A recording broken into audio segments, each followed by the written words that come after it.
I want my money. I want my money. Democracy has given mankind its most sustained periods of freedom and growth. In the words of Winston Churchill, democracy is the worst form of government in the world, except for all the rest. But in all these forms of government, there is one constant factor more important than all the others, yet seldom analysed. That factor is money.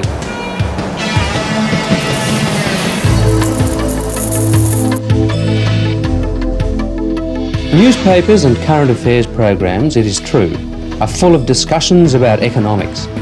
But the issues under discussion are almost always on effects, not causes. We are never short of material on hunger and poverty, collapsing industries, bank foreclosures, food stockpiles and stock market crashes.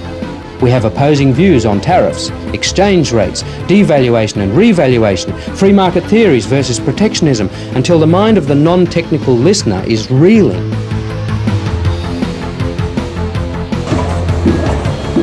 But what is money? And how is it created? What is debt?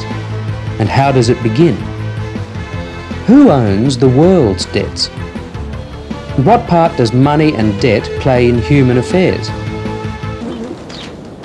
Errol and Maxie Hoskinson have been on the land all their lives. They grow wheat near the little town of Kaikoura in central western New South Wales. According to Maxie, it used to be a good life back in the 50s and 60s.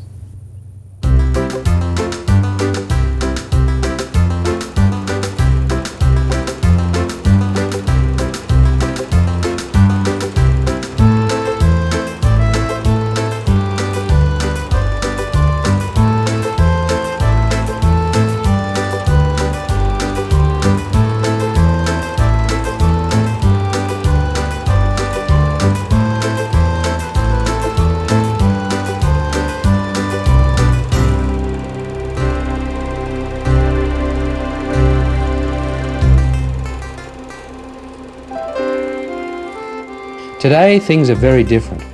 About 3 years ago, we delivered wheat to the silo. It was so many dollars a tonne. An announcement came over the wireless. It was down to $50 a tonne.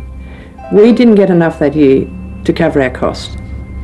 Now, what is a farmer supposed to do? He's efficient, he advances with the times, and then the hierarchy do a thing like that to people.